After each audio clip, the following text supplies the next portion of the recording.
Welcome back, ladies and gentlemen. It's KDreezy again, and we are in part 2 of my Kerbal Space Program docking tutorial. So we had rendezvous for my part 1, and part 2 is going to be the actual docking maneuver. If you watched part 1, then you can probably skip ahead about a minute and you'll be back to where we left off.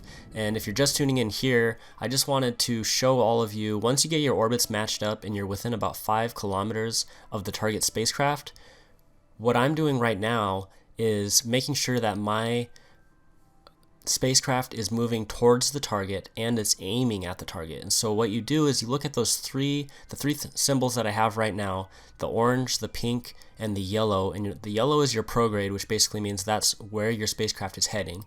And then the orange is the nose of your spacecraft is aiming in that direction. So you want to make sure that both of those are on top of the pink vector symbol, so that means that you're aiming at the spacecraft and you're moving towards the spacecraft. And as you move closer and closer towards the target, what you're going to notice that especially your prograde vector, is the yellow one, is going to start veering off to the side, and that basically means that you weren't perfectly lined up, which is okay because when you're quite a few kilometers away, you can make your adjustments. So as you see, I get closer and closer. I kind of keep adjusting, keep bringing that yellow prograde vector back into the middle of that pink one, and keeping my orange arrow straight on that as well. And so that keeps, it makes sure that you are not only aiming at it, like I said, but you're also moving towards the target. So once I get pretty close to the target, what you want to do is use your N key or whatever you have to negate that velocity as far as your hotkeys. Use your RCS thrusters to slow yourself down so you're going about 5 meters per second or less. And once you get even closer, then you'll want to slow down even more so you don't collide with your target spacecraft. And just like I said, keep those three symbols on, keep multitasking, and keeping your velocity pretty low. Make sure you don't use your main rocket engine for this, because you can fly right past it or collide with it and destroy both your ships, which would not be a good thing. So you want to just keep everything slow and steady, keep moving towards it, and once you get pretty close, then you can slow down even more, just like I'm doing right now. And what we're going to do next is, now that I've slowed down my velocity and the target isn't moving at me very quickly, as you can see, I'm keeping it around 0.1, 0.2 meters per second. Now we can start to orientate our spacecraft so that it aligns with the spacecraft dock that we want, the port that we want to dock with. So I'm going to move a little bit closer,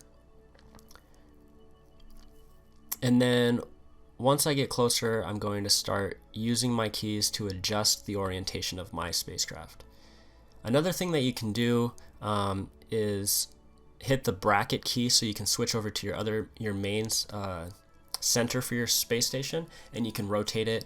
Or another thing is to bring in those solar panels, because if you have those solar panels out, which is a mistake on my part, I left those out, you can sometimes run into those, which can cause a balance issue and also the lack of power on your space station. So you guys probably want to do that. Make sure you fold in your solar panels.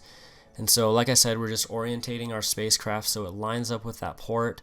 I set the port as my target, and I set the nose of my spacecraft as control from here. So that means that you're going to get those two ports to align with each other, and you're aiming for that specific port, not just the main spacecraft.